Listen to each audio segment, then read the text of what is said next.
فریق دین مرکز سنیت حنفی net work علماء اہل سنت کے بیان کے لیے سبسکرائب کریں اور یہ بیل آئیکن دبائیں تاکہ ہماری ویڈیو آپ تک فوراً پہنچے۔ 35 سال تک کے بغیر رشتوں کے گھر میں بیٹھی ہو، جس قوم کے جوانوں کو موت کے بعد کفن میسر نہیں ہے، جس قوم کے بچوں کو اسکول کے اندر بھونا جا رہا ہو، جس قوم کو اللہ اکبر روڈ پہ لا کر غربت و افلاس میں مبتلا کر کے ان کے ایمان کو چھیننے کی کوشش کی جا رہی ہے، وہ جوان بالوں میں الجھ کر نہ رہ جائے، وہ نوجوان انٹرنیٹ میں الجھ کر نہ رہ جائے، وہ نوجوان شراب و شباب میں نہ رہ جائے۔ آؤ اپنے کعبے کی حفاظت ہمیں خود کرنی ہے۔ اب ابابیل کا لشکر نہیں آنے والا، ابابیل کا انتظار کرنے والوں تم خود ابابیل بن جاؤ، صلاح الدین کو آواز دینے والوں تم خود صلاح الدین بن جاؤ، طارق بن زیاد کو آواز دینے والوں تم خود طارق بن زیاد بن جاؤ۔ ایک طارق بن زیاد ہے تو پورا ملک مسلمان ہوتا ہے، یہ لاکھوں طارق بن زیاد بن جائیں گے، دنیا کا ہر انسان مسلمان ہو جاتا ہے۔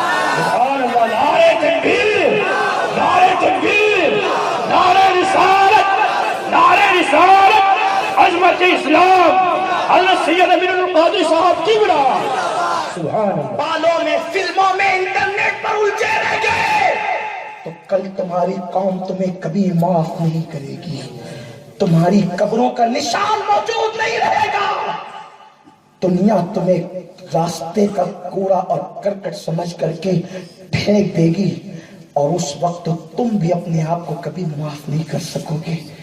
اس لیے کہ یہ جوانی جب جاتی ہے احساس چھوڑ کر کے جاتی ہے، جب جوانی چلی جائے گی تو پھر احساس سے کام نہیں چلے گا، پھر احساس سے کام نہیں چلے گا۔ اگر احساس کرنا ہے تو آج کرو۔ میرے آقا مصطفیٰ جان رحمت صلی اللہ علیہ وسلم نے فرمایا، جس نے صبح اس حال میں کی کہ میری امت کی ترقی کے لیے کوئی منصوبہ نہ بنایا، وہ میرا ہے ہی نہیں۔ ناک پر 2 گھنٹہ جھومنے والوں اور پھر اپنی راتوں کو تاریک اور گناہوں میں گزارنے والوں، آقا فرمائے کہ وہ میرا نہیں ہے۔ جو اپنی اولاد کی ترقی کا منصوبہ نہ بنائے، وہ اپنی قوم کی ترقی کا منصوبہ کیا خاک بنائیں گے؟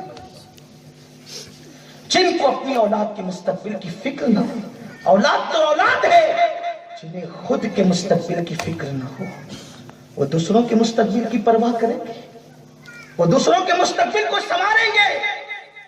تمہیں دنیا نے ناکارہ بنانے کی کوشش کی ہے، لیکن آؤ، اللہ کے حبیب صلی اللہ علیہ وسلم نے تو پوری زندگی ایسی غذا بھی نہیں کھائی جس سے سستی آ جائے۔ حضور علیہ السلام کو سستی پسند نہیں تھی، بلکہ آقا دعا کرتے تھے، اللہم انی اعوذ بک من الہم والحزن ونعوذ بک من العجز والکسل۔ غموں سے پناہ مانگی اور میں اللہ میں سستی سے پناہ مانگتا ہوں۔ اسی لیے آپ دیکھیں آقا علیہ السلام نے پوری زندگی ڈبل روٹی، جسے ہم اپنی زبان میں پاؤ کہتے ہیں، حضور نے کبھی پاؤ نہیں کھائی۔ میدے کی روٹی، میدہ کیا کہتے ہیں میدے کی؟ میدے کی روٹی حضور علیہ السلام نے کبھی نہیں کھائی۔ کیوں؟ کہ جب میدہ پیٹ میں جاتا ہے تو وہ سستی پیدا کرتا ہے، اور آقا کریم صلی اللہ علیہ وسلم نے کبھی چھنے ہوئے روٹے کی، کبھی چھنے ہوئے آٹے کی روٹی بھی نہیں کھائی۔ جو آٹا چھان کر کے روٹی بنا، حضور علیہ السلام نے کبھی وہ روٹی نہیں کھائی۔ آقا علیہ السلام نے ہمیشہ وہ روٹی کھائی کہ جو بغیر چھنا ہوا، جس میں بھوسا اور آٹا دونوں ملا ہوتا۔ غور فرمائے، جس رسول نے اپنی قوم کو محنت اور کوشش، منصوبہ بندی، طاقت و قوت پہ اتنا ابھارا ہو، یہی وجہ تو تھی کہ جب مسجد نبوی تعمیر ہونے لگی، مسجد نبوی کی تعمیر میں صحابہ اپنی طاقت کے مطابق پتھر اٹھاتے تھے، سب سے زیادہ بڑے بڑے پتھر جسے سب چھوڑتے تھے، کیونکہ ہر آدمی اپنی طاقت کے مطابق کام کرتا ہے۔ توجہ آپ کی، ہر آدمی اپنی طاقت کے مطابق کام کرتا ہے۔ تو یہ پتھر تو میں نہیں اٹھا سکوں گا، وہ چھوڑ دیتے تھے، تو جس کو سب چھوڑتے تھے اس کو میرا آقا آمینہ کا لال اٹھاتا تھا۔ سب سے زیادہ وزنی پتھر مصطفیٰ جان رحمت نے اٹھایا، اور کبھی روایتوں میں یہ بھی آیا کہ لوگ ایک ایک اٹھاتے تھے، آقا دو دو اٹھاتے۔ جو صحابہ آقا کریم علیہ الصلوۃ والتسلیم کے وضو کے پانی کے قطرے زمین پہ گرتے ہوئے دیکھ نہیں سکتے، جب وہ اتنے بڑے بڑے پتھر حضور کو اٹھاتا دیکھتے تو دوڑ کے آتے، ہمارے ماں باپ آپ پہ قربان، آقا اسے ہم اٹھائیں گے۔ آقا فرماتے ہیں تم دوسرا اٹھاؤ، پتھر ابھی باقی ہے، تم دوسرا اٹھاؤ، اس لیے کہ میں تم سے زیادہ اللہ کی بارگاہ میں نیکیوں کا طلبگار ہوں، تم سے زیادہ میں خیر کا طالب ہوں اللہ کی بارگاہ میں۔ میرے پیارے آقا صلی اللہ علیہ وسلم کے پیارے دیوانوں، جو سید الانبیاء ہو کر یوں محنت کے کام کریں اللہ کے دین کے لیے، اور اپنا حال آج تک ہم نے دین کے لیے کیا کیا ہے؟ آپ غور کریں، سب غور کریں، آج تک ہم نے اپنی قوم کے لیے کیا کیا ہے؟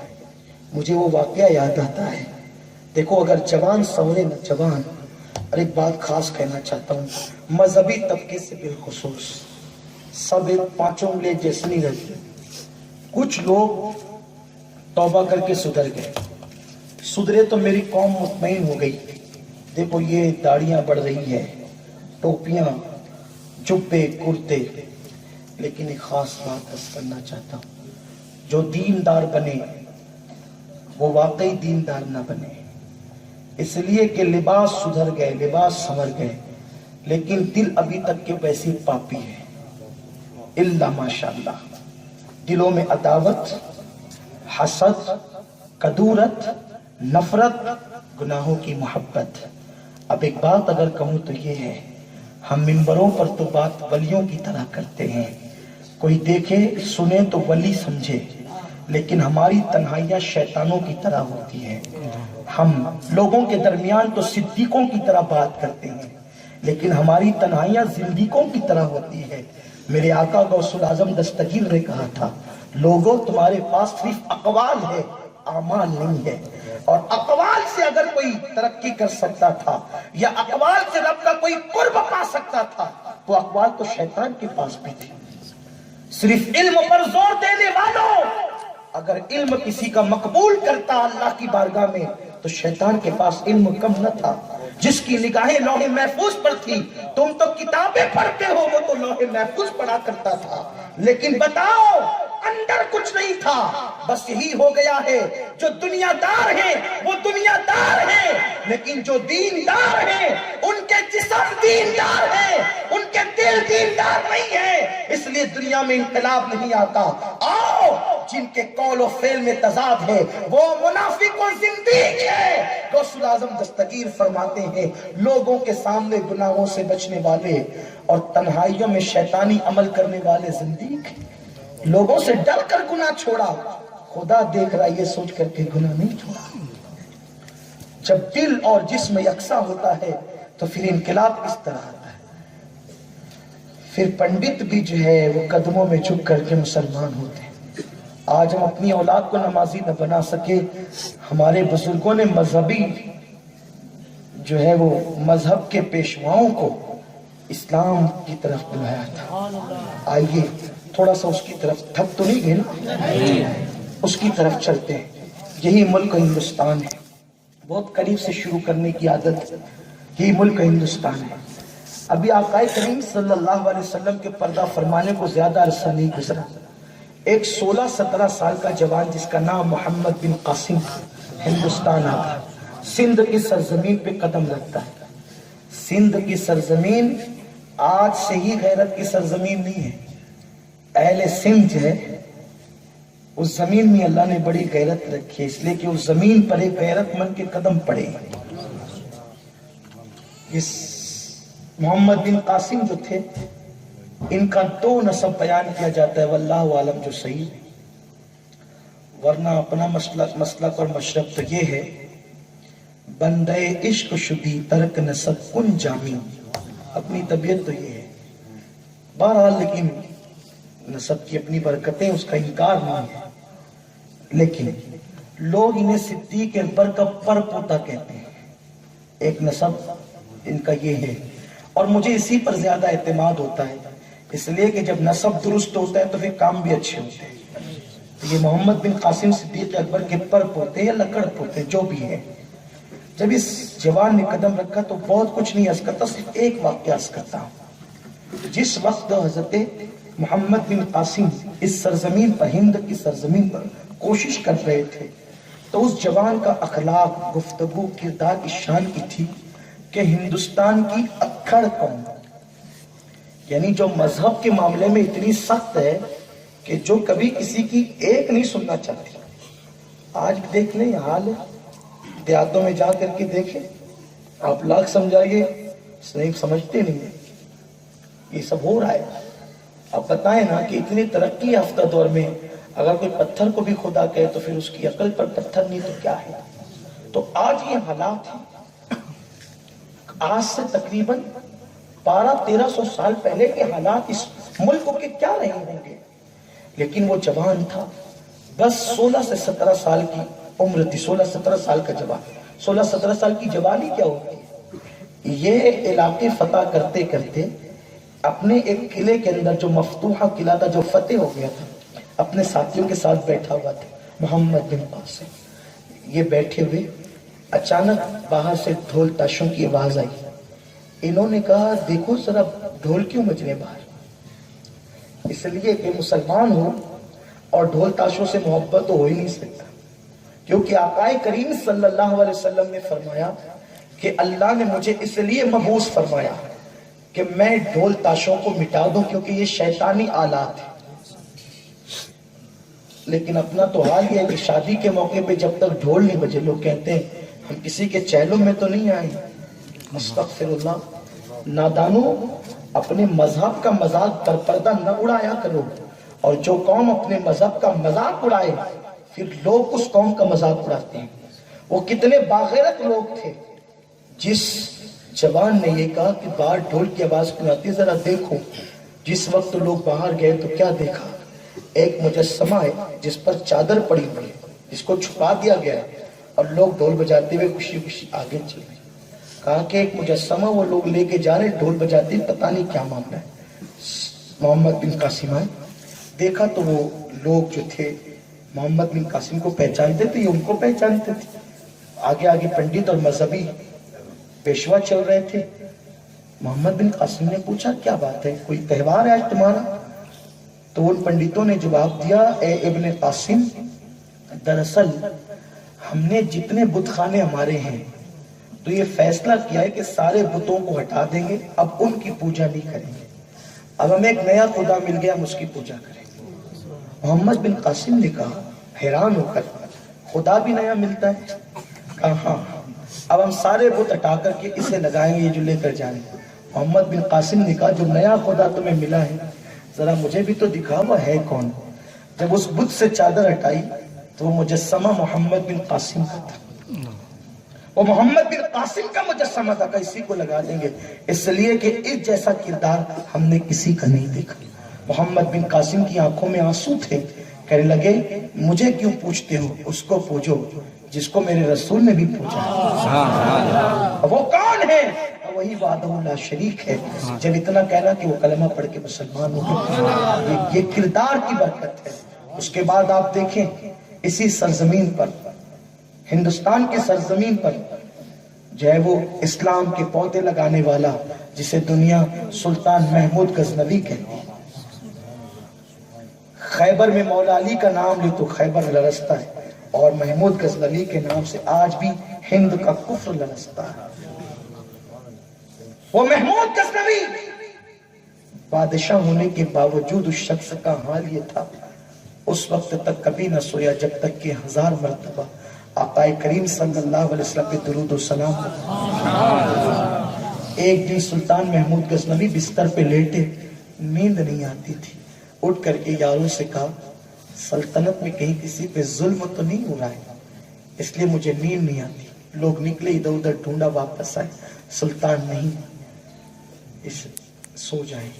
اس لیے کہ سلطان محمود غزنوی کی دعا تھی نمازوں میں، راتوں میں، اللہ جب میری حکومت میں کسی پہ ظلم ہو تو اس وقت تو میری نیند چھین لے۔ یہ فکر ہے اسلام۔ جب انقلاب آتا ہے تو ایسے لوگوں سے آتا ہے